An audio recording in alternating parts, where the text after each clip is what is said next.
બાપુ, આ મારી ગૌરી બિચારી બીમારીમાં રીબાઈ રીબાઈને મરી ગઈ. જીવન મૃત્યુ બધું કાળના હાથમાં છે, પણ સાચી શક્તિ શ્રદ્ધામાં છે.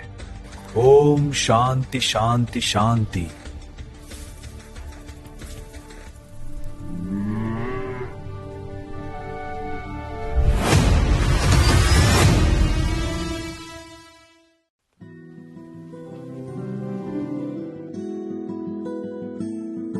ડીસામાં કરેલા આ કથિત ચમત્કારની વાત વીજળી વેગે ચારે દિશામાં ફેલાઈ ગઈ અને આસારામ રાતોરાત દૈવી શક્તિ ધરાવતા સંત બની ગયા.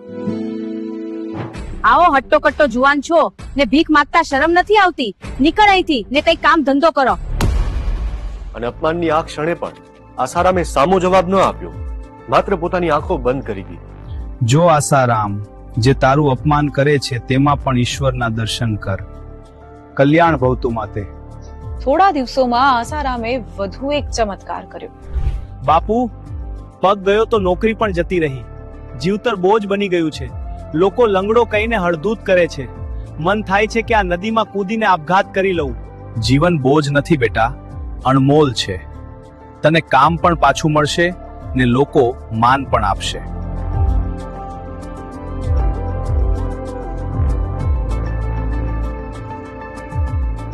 આસારામે હવે ગામો ગામ સત્સંગ શરૂ કર્યા, જેમાં તે દારૂ તમાકુ છોડવાની વાતો કરતા. ત્યાં જ પહાડોમાં એમની સામે જુગારી હોવાના આરોપ લાગવાના હતા. શું ચાલી રહ્યું છે અહીં? તમે સાધુઓ જુગાર રમો છો ને ગાંજાઓ ફૂંકો છો? અરે ઓફિસર સાહેબ, અમે તો આ જગતની મોહમાયાથી દૂર ધ્યાન લગાવીને બેઠા છીએ.